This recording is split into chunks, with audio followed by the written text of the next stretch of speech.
की प्रेस वार्ता में पधारे मेरे सभी पत्रकार बंधु, आप सभी को मेरा नमस्कार। आज हमारे बीच में डॉक्टर मिताली वसावड़ा, जो गायनी स्पेशलिस्ट हैं, जाना माना चेहरा है,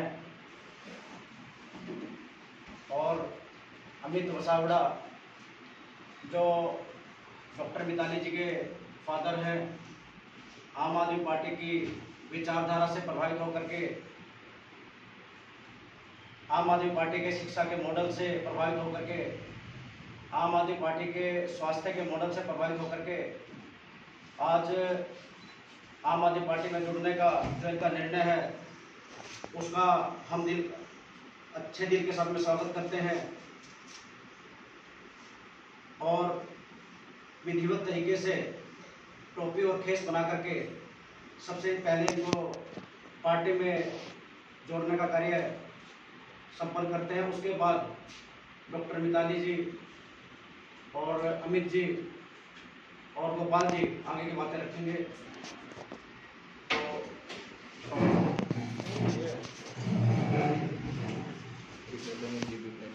तो गोपाल जी टोपी और केस बना करके अमित जी स्वागत है पार्टी में।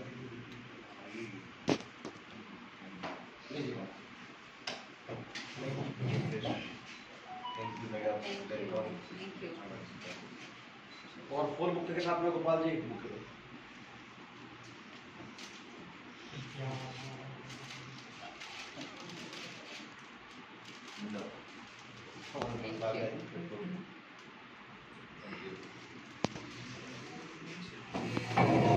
तो सबसे पहले तो मैं धन्यवाद करती हूँ शिव कुमार भाई का और गोपाल भाई का कि उन्होंने बहुत ही वार्म वेलकम हमको दिया है आम आदमी पार्टी में।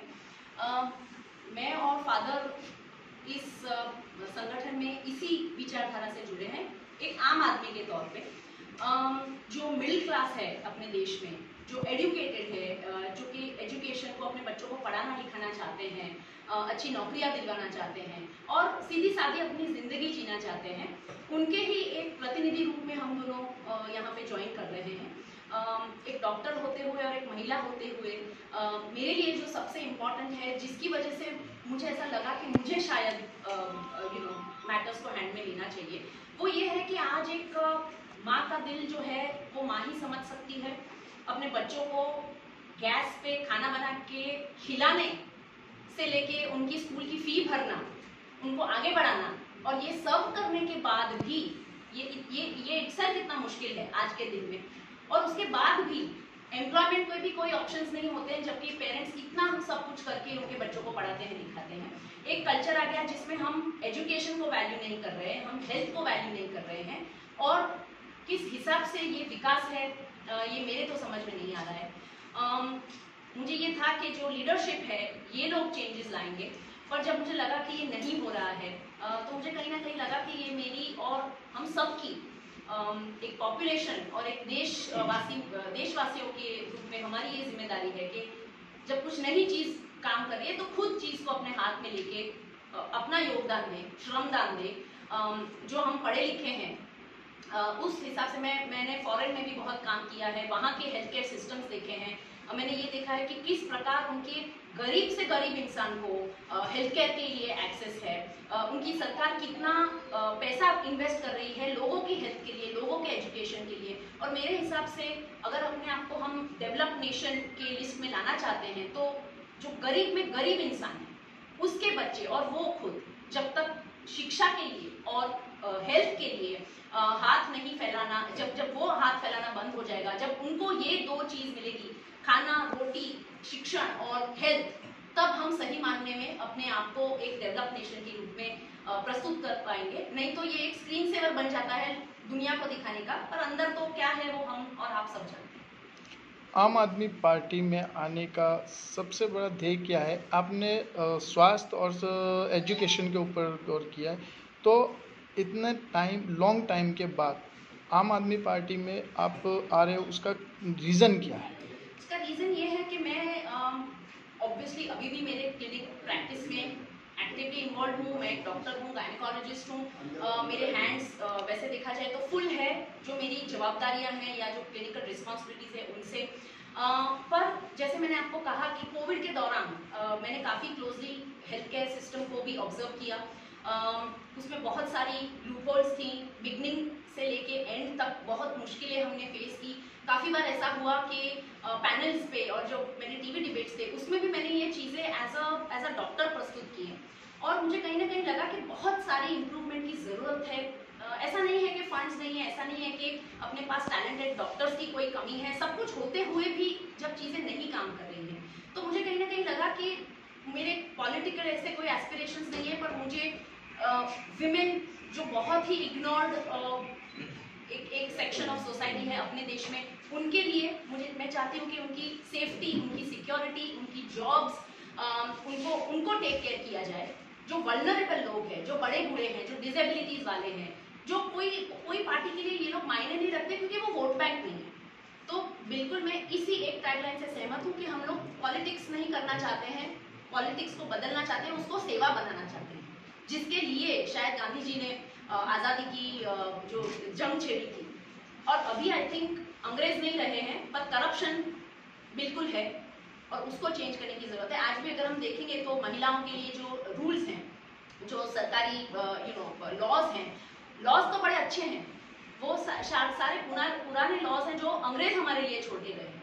हमने उसमें अपने तरफ से हार्डली कोई चेंजेस किए हैं और अच्छी योजनाएं तो बहुत सारी हैं, पर उनका अगर आप ग्राउंड पे देखें, उनकी ऑडिट रिपोर्ट्स देखें तो इम्प्लीमेंटेशन ना के बराबर।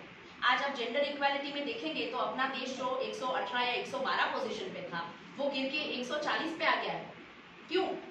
जब आप महिलाएं जो हैं वो अपने देश में 50% के आसपास महिलाएं हैं, तो अगर वो महिलाओं को आप आगे नहीं आने दोगे, महिलाओं का अगर आवाज नहीं है, उनके वेलफेयर, उनके हेल्थ के लिए कोई सुविधाएं नहीं होगी, तो देश कैसे आगे बढ़ेगा? फिर कुछ ही जो सेक्शंस है सोसाइटी के वो ही आगे बढ़ेंगे, पर पूरा देश एक साथ होके तो डेवलप नहीं हो रहा है। तो ये सारी चीजें प्रस्तुत करने का एक प्लेटफॉर्म के तौर पे मैंने यहाँ पे ज्वाइन किया और मेरा बहुत क्लियर अंडरस्टैंडिंग है कि मैं यही चीज के लिए यहाँ ज्वाइन हो रही हूँ।